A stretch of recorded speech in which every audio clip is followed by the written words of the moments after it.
Welcome to the Fantasy Flow podcast. This is a conversation flows between NFL and fantasy football topics. We are your hosts, Austin and Andy. Andy, how's it going? Going good, going good. How about you, brother? Yeah, no, I'm doing good. I'm excited for this holiday weekend. We're recording a couple days before the 4th of July, Mm-hmm. and we're pretty excited to share with you a new fantasy football format, new league format with you guys that we've done for the last couple years that we're really excited about. And it's really not popular at all. Most fantasy football players, I'd say, haven't heard of it, or maybe they just heard of it once and they don't know what it is. So we're Mm-hmm. going to kind of explain it and, yeah, just tell you guys why it's a blast.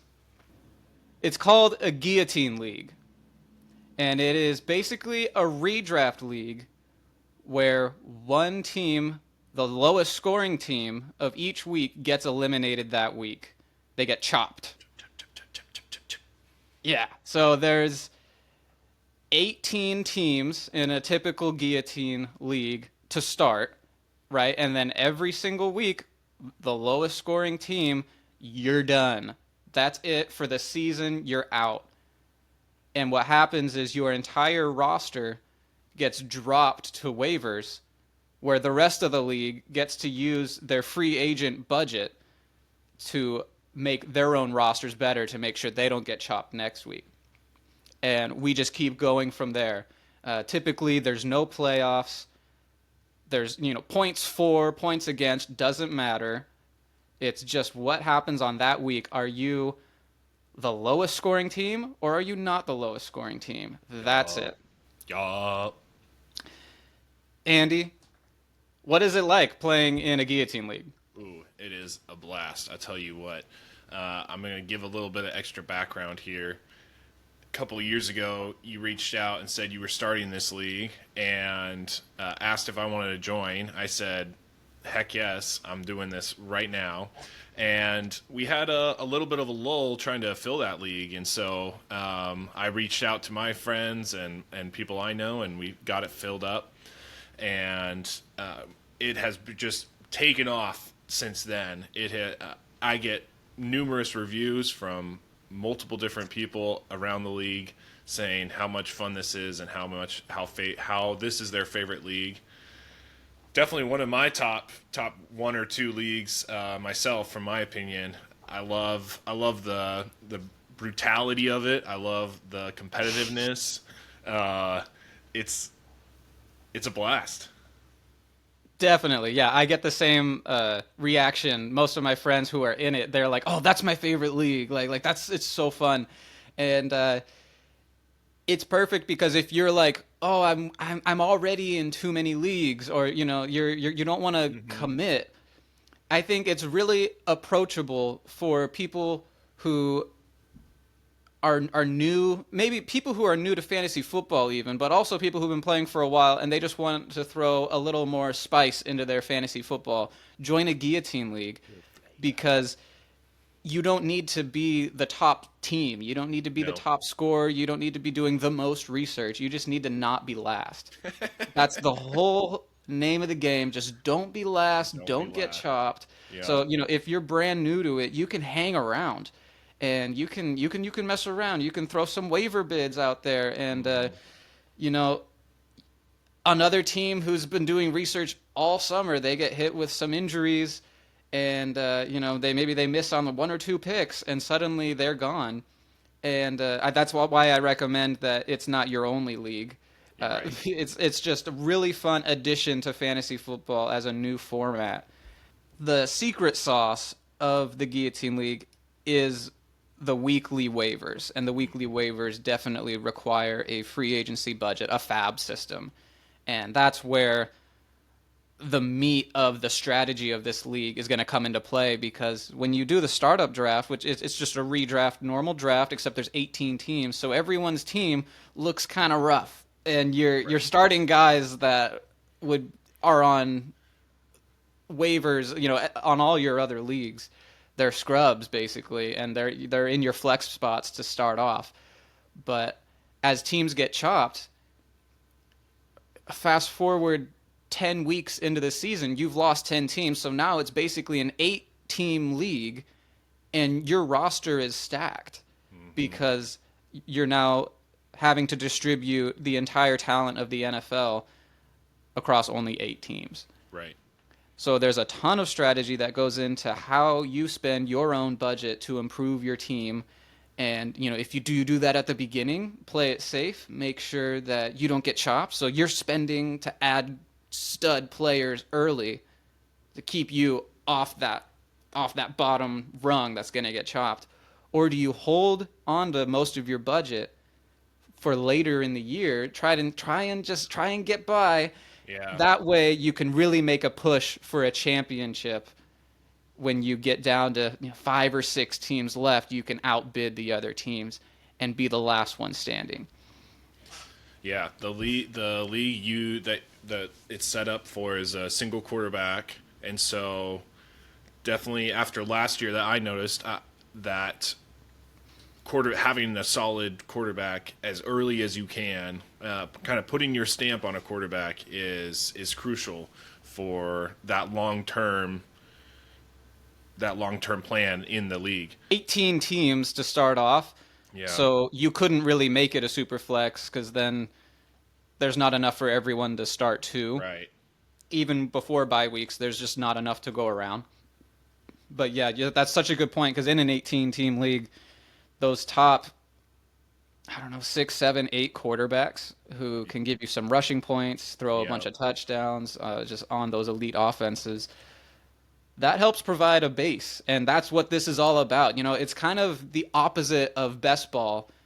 Instead of just yep. taking, well, all that really matters is the high upside. Well, this is the total opposite. You're looking for safety, for floor, for Hmm. that baseline where you're like, okay, well, at least I know Jacoby Myers is gonna catch 5 passes. Like, just like Right. stuff like that, where it's like you kind of have to reevaluate, but then you can't play it too safe at the same time. Hmm. If there's no upside, if you're not getting touchdowns, if you're not getting those big plays, Right. Yeah, yeah, yeah. It definitely just like you just said at that 10-week mark. Now there's only 8 teams. Now you need that ups. Now you need upside where this entire plan up until this point has that safe floor, that safe level, right?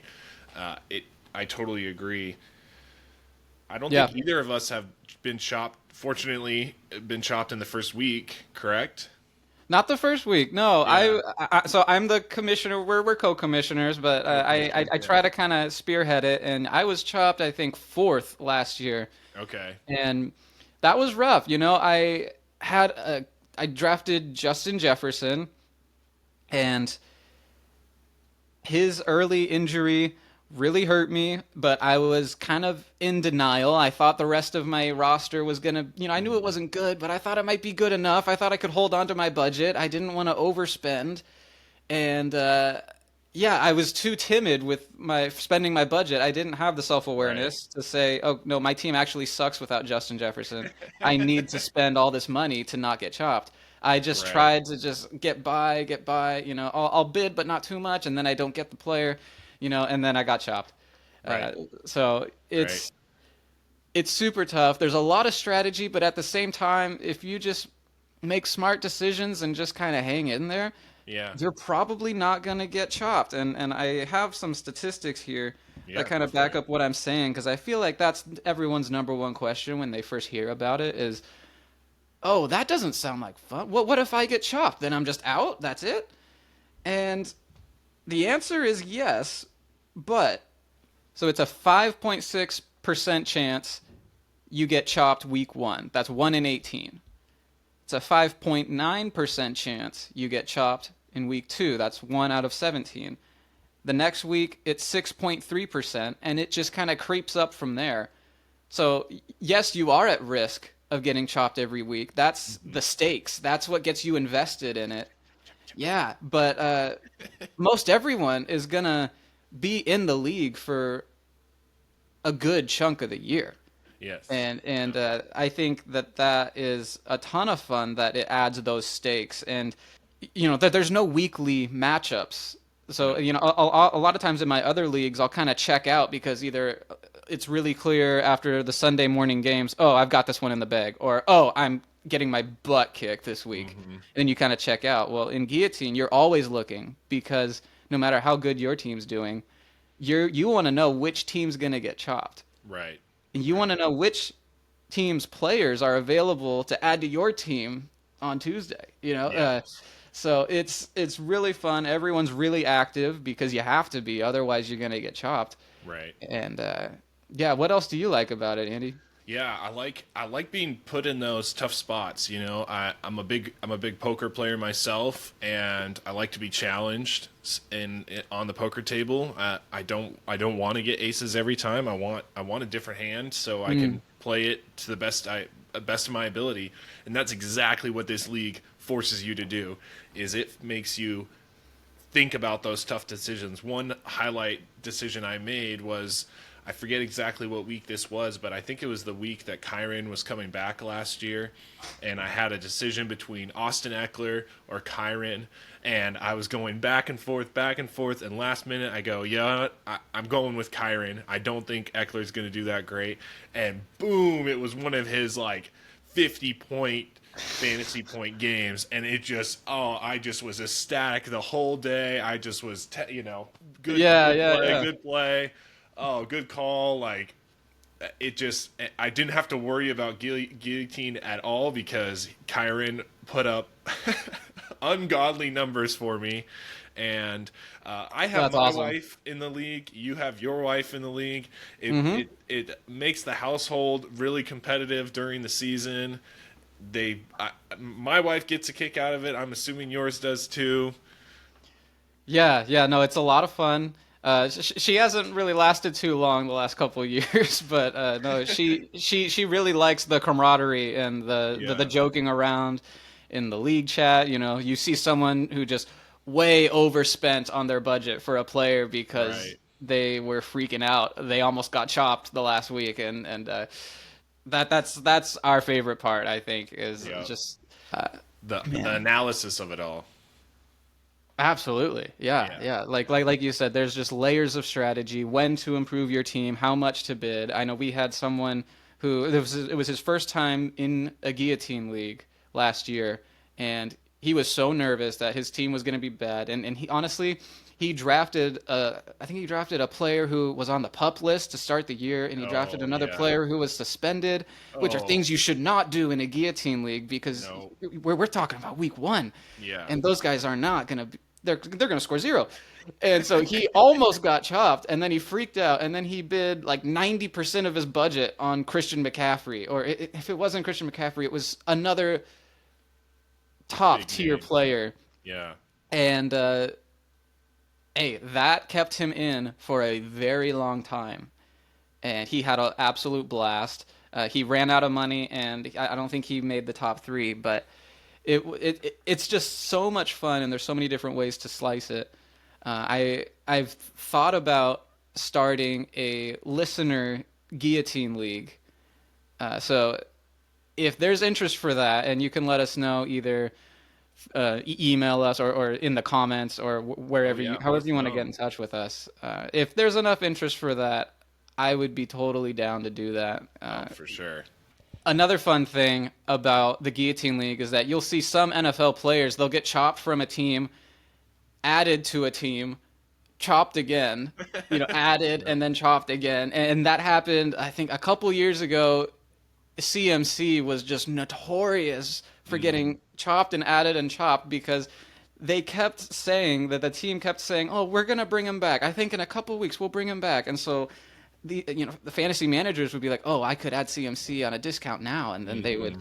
they would add him, get chopped because CMC never came back that year, and he was just the total reaper of guillotine teams. Yeah. And I Yeah. think last year Justin Jefferson was that team because he Oh, missed an extended amount of time. He for ultimately did come sure. back, but yeah, it gets pretty crazy. And Yeah. last thing I wanted to say, I wanted to give a shout out to guillotineleagues.com. That is a resource. These guys basically invented this format, and they have a website and they have an app and they have a podcast where they dive into guillotine leagues, and you can host leagues on there. I choose not to do that, but they're a phenomenal resource if anyone wants to learn more, has more questions, or wants to start their own. Um, That's where you grab the stats from, right? Of who, yes. yeah, of who's been the what players have been the most chopped. Yeah, they keep data on all of that. They That's have a crazy. huge database full of guillotine leagues, and so they can tell you, oh yeah, the average winning bid for Drake London this week was 20% of your budget or whatever, you know. Wow, Yeah, it's interesting. it's a really cool resource, and it's kind of fun doing this unique format, and like so many other people are doing the same thing. Sure, sure. But yeah, I think that was it for the guillotine leagues. Yeah, Uh, the other half of this podcast episode is going to be all about the Super Bowl and the MVP, kind of transitioning into just a straight up football chat. we're both going to share, reveal our Super Bowl picks for this coming season, our MVP picks, and then we're also going to share our sneaky Super Bowl matchup and MVP picks. Yeah, yeah. I kind of didn't know how to phrase it because I didn't want to throw something out there that doesn't mean anything, you Mm-hmm. know, but I also wanted to give us an opportunity to show some opinions and not feel like we have to be chalky, you know. So this is Sure. like our actual picks, but then kind of our sneaky picks that we feel Yeah. really good about. Yeah. Andy, what is your? We'll start with your actual, honest to God Sure. Super Bowl prediction for 2024. Start a little formal. I like it. Yeah. Yeah. I'm gonna choose from the NFC. I'm gonna choose the Philadelphia Eagles, and Jalen Hurts is gonna go against the Baltimore Ravens and Lamar Jackson. Ooh. I think they both. It's funny because they have a lot of similarities. They both got stud running backs, older slash stud running backs during this offseason. They both have new coordinators, and the Ravens really upgraded on the defense. I don't. We'll see. We'll see on the Eagles side of things, but they're both mobile quarterbacks. They both have all-star caliber weapons, top tier running backs added to their offense. I think it's just going to be. I think they're ultimately going to see each other when it comes down to it. That would be amazing. I actually had that scenario in my mind. I wasn't particularly close to picking it, but I just thought, oh man, that matchup would be incredible. Like Yes. if I could pick the matchup and I couldn't pick my own team, that's what I would do.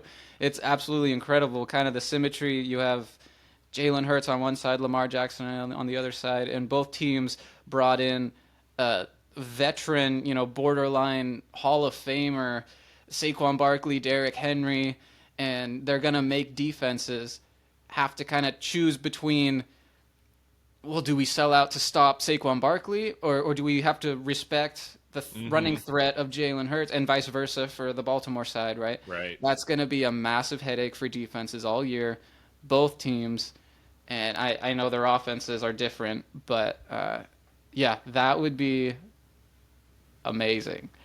It's, That's quite the turnaround for the Eagles. I want to flip it back to you because I feel like the Eagles going to the Super Bowl after the collapse they had last year, that could qualify as a sneaky pick. How do you feel about that? yeah, I guess so. I mean, they still what? How many games did they win last year? They still won 12 games. They made the playoffs, yeah. Yeah, yeah. They lost in the first round. Oh, that's right. Of course they did. Yeah, but so did the Cowboys. Of course, yeah. Yeah. No, I don't know. I think Jalen is Jalen is just being a mobile quarterback. I think it gives you such an edge, and I could easily see San Francisco and the Eagles in the NFC Championship game. And then for Baltimore to come out of the North with how competitive the AFC North is this year, I think would be a huge milestone. And if they can get to the Super Bowl, I don't know how you stop them. Yeah, no, yeah, the Ravens pick requires much less explanation. Like, Right, they're awesome. We all know that. right, They lost their defensive coordinator, new head coach for the Seahawks. right. But yeah, no, they're right there. They seem like they're right there every year, and they added Derrick Henry. So I can totally see that. And yeah, with the Eagles collapse last year, it was one of the bigger collapses we've seen recently from like a top tier team.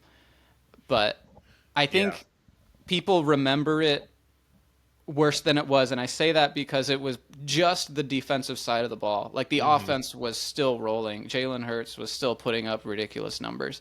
They just couldn't hang on, in those shootouts anymore. Right. Right. Maybe they were getting breaks early on in the year, getting lucky. Say you people call it whatever they want to call it, but yeah, it was just unsustainable how bad that defense was, and it caught up to Yes, them. I agree. I agree, and they've definitely revamped it a little bit, and adding new defensive coordinator on that side of the ball will help. And I don't know. I just yeah, I got a feeling that's where they're going to be by the end of the year. Who wins? Oh, definitely Baltimore. If Baltimore, like I said, if Baltimore makes it out of the AFC, I don't see any Okay. team stopping them. Yeah.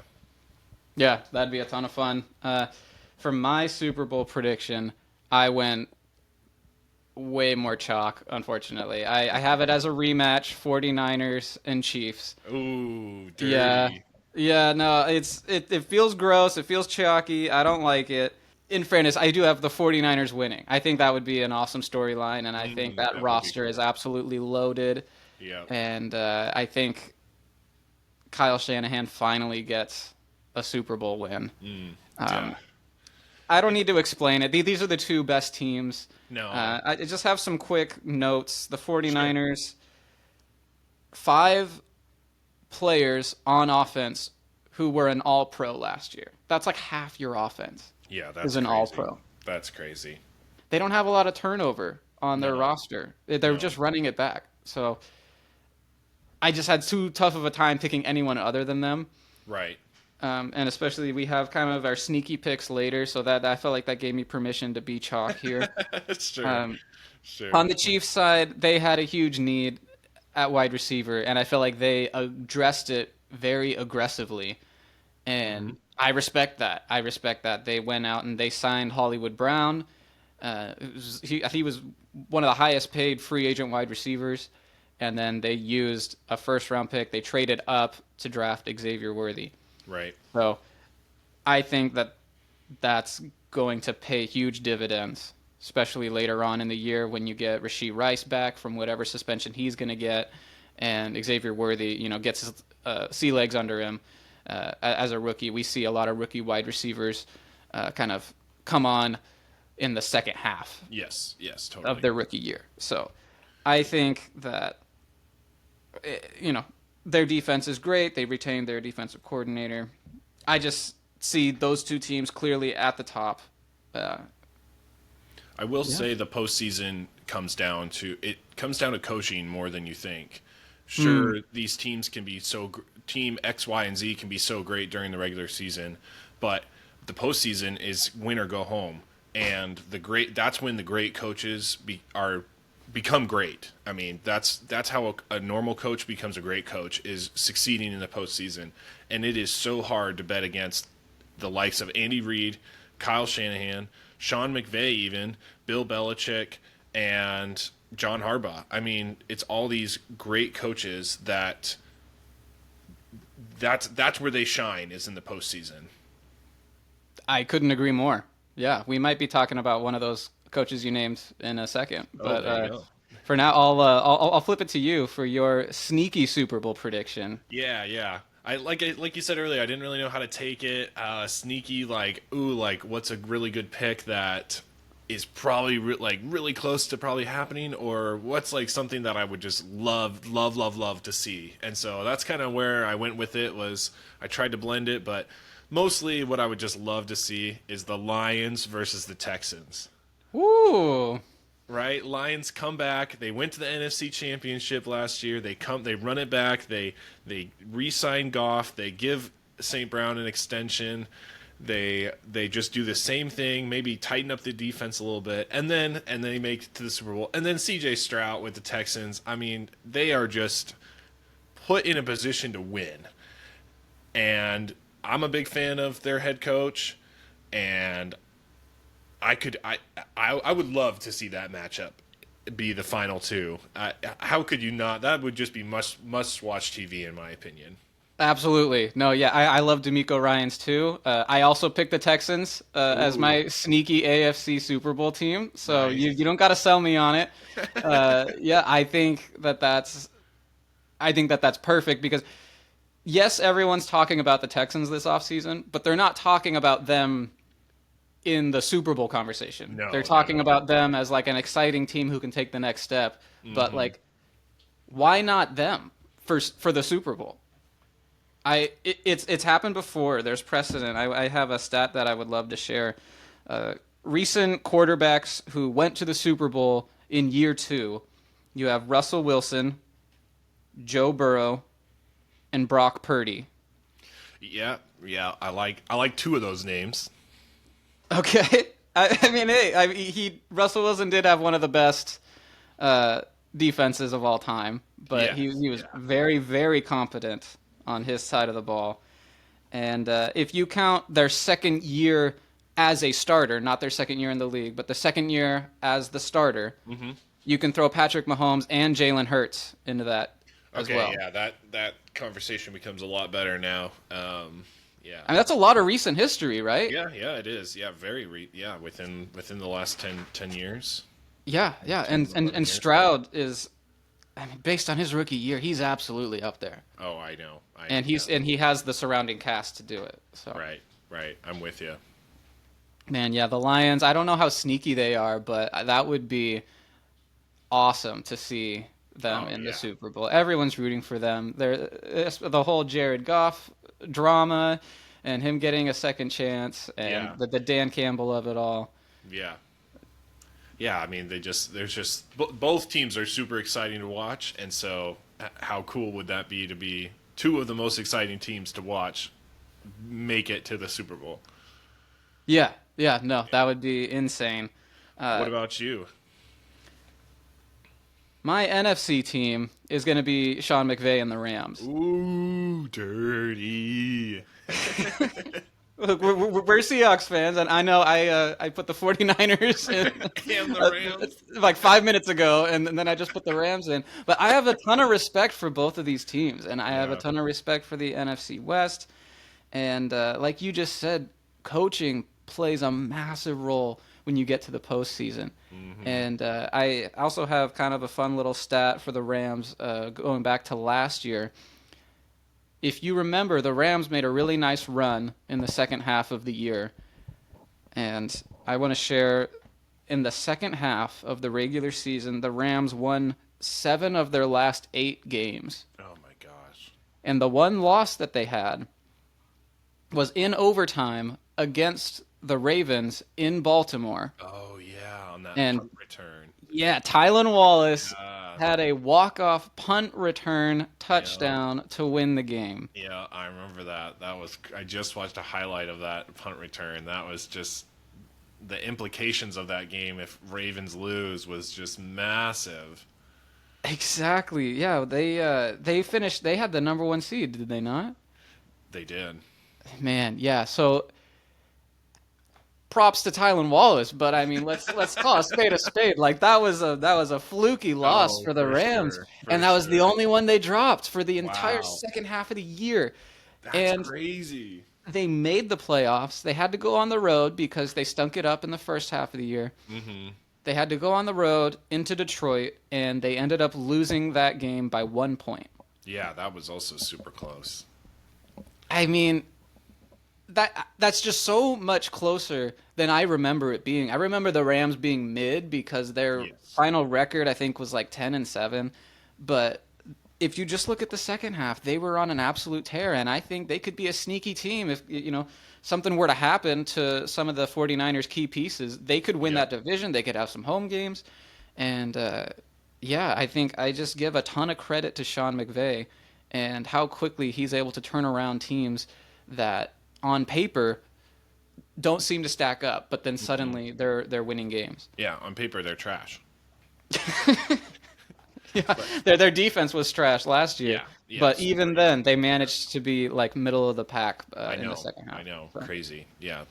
Crazy how like that whole thing with the Rams, how they sold the entire farm and then the 1 year that it's supposed to like bite them in the butt, or the one couple years that it's supposed to kick, like kick them in the butt. They had one down year last year, not last year, excuse me, 2 years ago, and that was mostly because Stafford was just hurt, Yeah, yeah. and now No, and now and they're fine. yeah, They and look now great. yeah. Yeah, Matthew Stafford's healthy. Cooper Cup's healthy, and they drafted Jared Verse in the first round.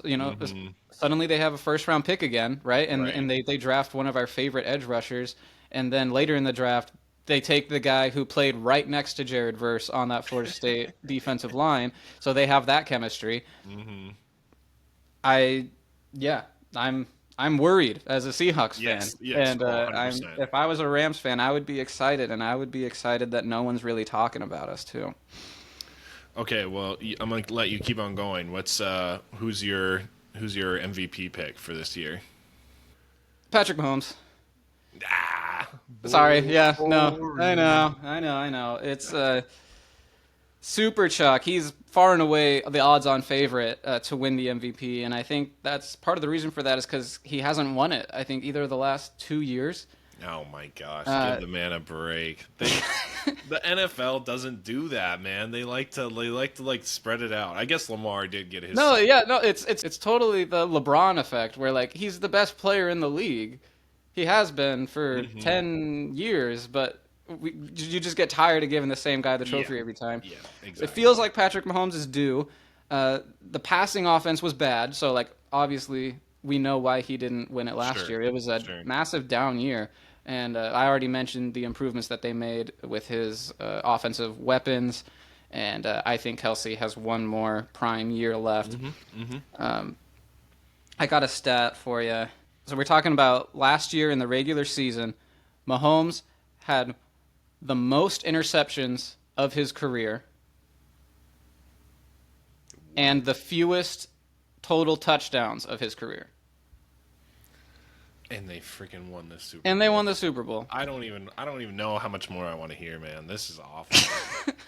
This is That was his down year. Yeah, yeah. most interceptions, fewest total turnovers of his career as a starter.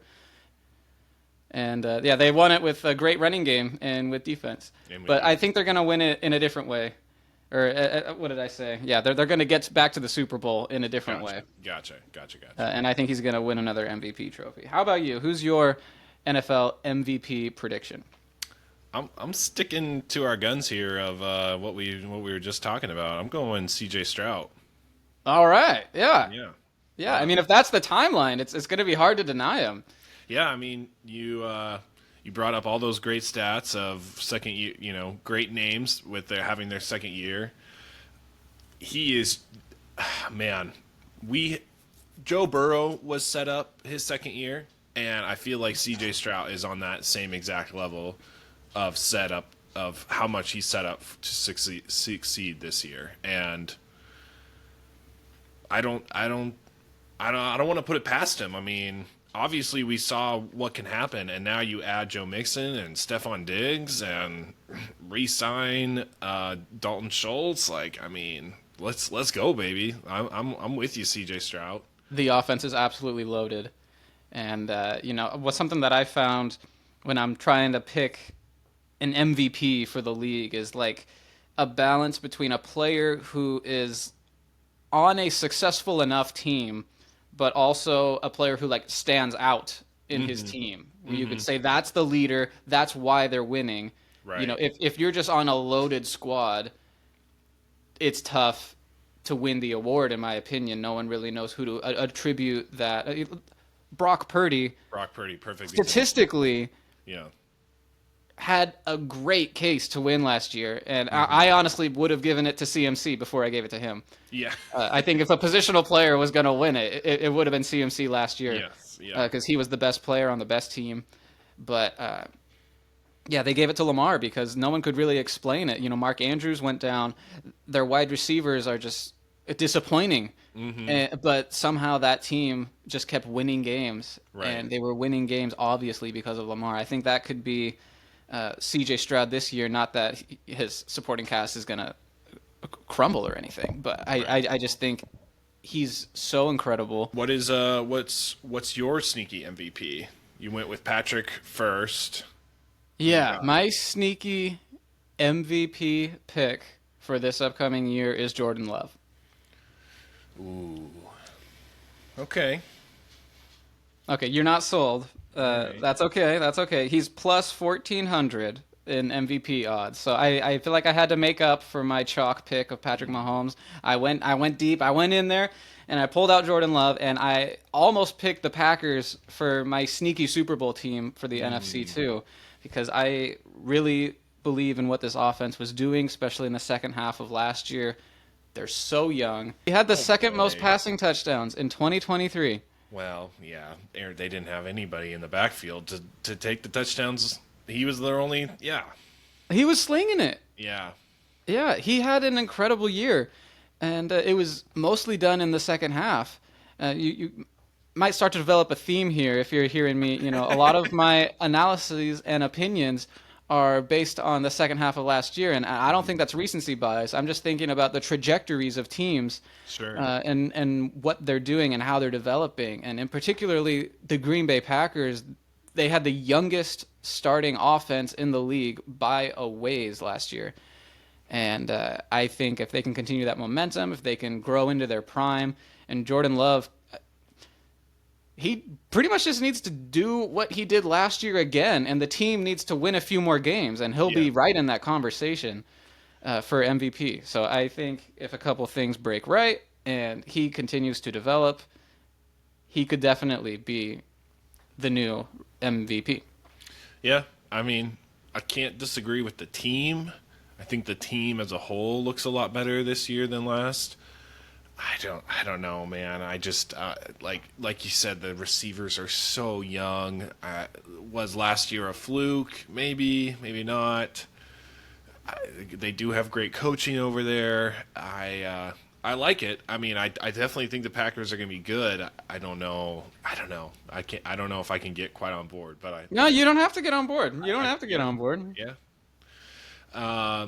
I'm going to go with a name that you mentioned just before, and that's Dak Prescott. I am. Okay, okay, you Yeah, did I pick am. him. I am so high.